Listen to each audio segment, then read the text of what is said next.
దేవునికి స్తోత్రం. వీక్షిస్తున్నటువంటి మీ అందరికీ కూడా ప్రభు పేరిట వందనాలు తెలియజేస్తూ ఉన్నాం. ఈ సమయంలో మరొక వాక్యాన్ని చదువుకుందాం. కీర్తన గ్రంథం 46వ కీర్తన మొదటి వచనాన్ని చదువుకుందాం.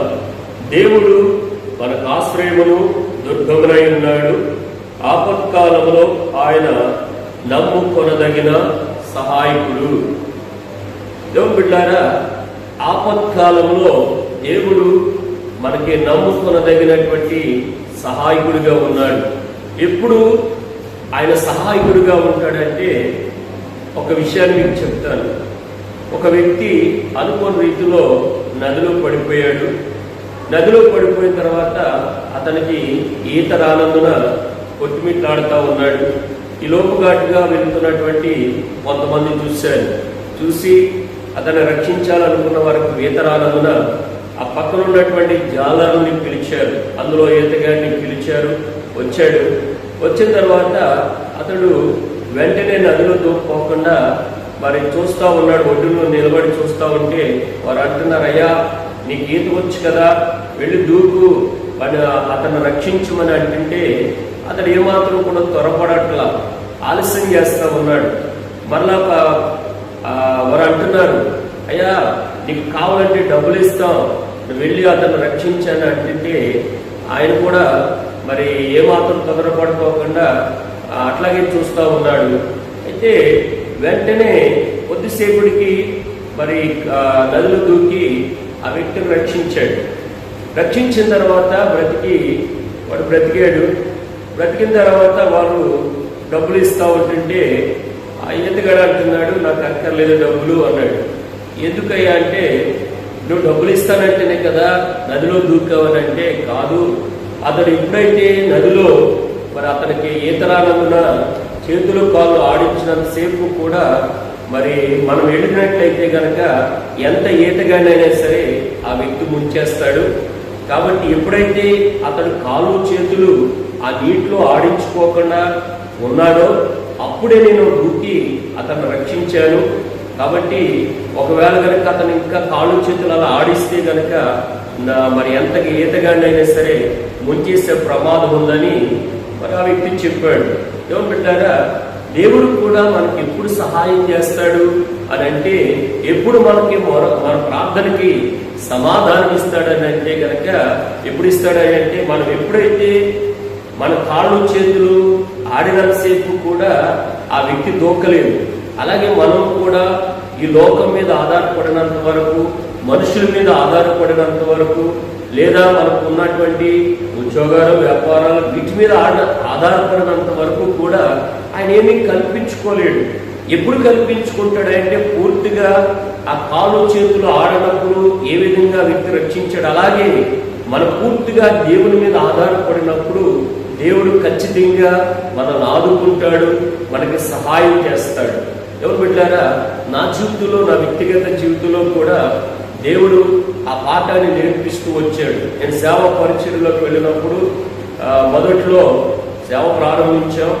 అటువంటి సమయంలో మరి ఆర్థికంగా ఎంతో ఇబ్బందులు ఎదుర్కొంటున్నప్పుడు మాకున్నటువంటి బంధువుల మీద ఆధారపడేవారు.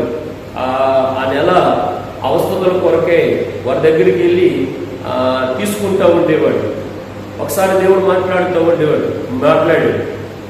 నేను పిలిచిన వాడిని నేను కాబట్టి నా మీద ఆధారపడమని దేవుడు మాట్లాడినప్పుడు 2 మాసాలు అలా గడిచి 3వ మాసంలో నేను నిర్ణయం తీసుకున్నాను, దేవా నిజమే నీ మీద ఆధారపడతాను ప్రభువా అనే నిర్ణయం తీసుకుని ఆ నెలలో మా బంధువుల దగ్గరికి వెళ్ళిపోకుండా మరి దేవుని దగ్గర, ప్రభువా నువ్వు ఇస్తే నేను బ్రతుకుతాను, ఇవ్వకపోతే చనిపోవడానికైనా సిద్ధమే ప్రభు అని ఎప్పుడైతే ప్రార్థన చేయడం మొదలు పెట్టామో, దేవుడు బిడ్డారా, దేవుడు అద్భుతంగా కొన్ని కుటుంబాల్ని దేవుని సన్నిధికి నడిపించడమే కాకుండా వారి ద్వారా అద్భుతంగా మా కుటుంబాలు పోషించడానికి బంధువుల సహాయం కంటే ఎక్కువ సహాయం వారి ద్వారా మాకు దేవుడు అందించి మరి మమ్మల్ని సేవ పరిచర్లో నడిపిస్తూ వచ్చాడు.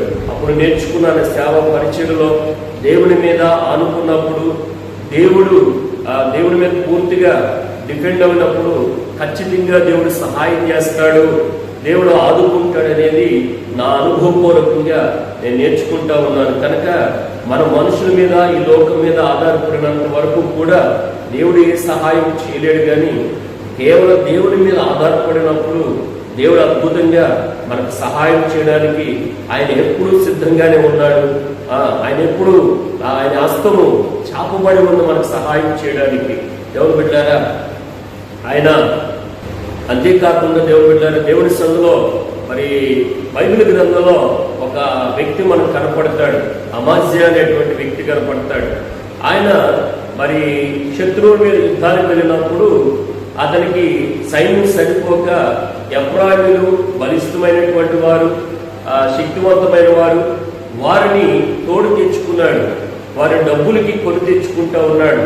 ఒక ప్రవక్త చెప్తాడు, అయ్యా నీవు గనక దేవుని మీద ఆధారపడి, నువ్వు దేవుని మీద ఆధారపడితే గనక దేవుడు నీకు సహాయం చేస్తాడు అని, మనుషుల మీద నువ్వు ఆధారపడితే గనక దేవుడు సహాయం చేయలేడు అని ఒక ప్రవక్త చెప్తే, ఆ ప్రవక్త చెప్పినటువంటి మాటకి అతను లోబడ్డాడు.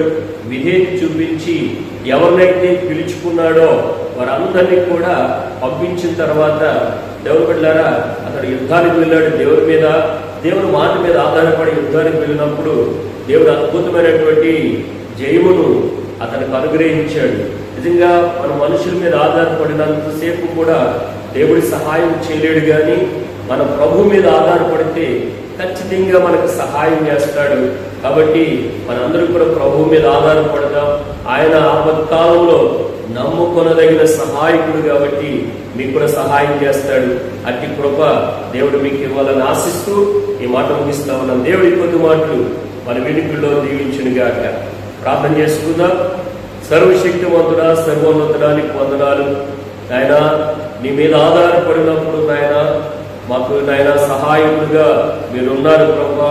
మనుషుల మీద ఆధారపడినంత వరకు నువ్వే కార్యము చేయలేవు. కానీ నీ కొరకు, నీ సహాయం కొరకు ఎదురు చూస్తే, నీ మీద పూర్తిగా ఆధారపడితే ఖచ్చితంగా నువ్వు సహాయం చేస్తావు కనుక నాయన. అయ్యా మేమందరం కూడా నీ మీద ఆధారపడి అనేకమైన దీవెనలు, ఆశీర్వాదాలు మేము చూడడానికి కృప దయచేయమని ప్రార్థన చేస్తూ సమస్తం నీ చేతులకు అప్పగించుకుంటూ యేసు పరిశుద్ధ నామంలో ప్రార్థన చేసి అడిగి పొందుకుంటున్నాం తండ్రి. ఆమేన్.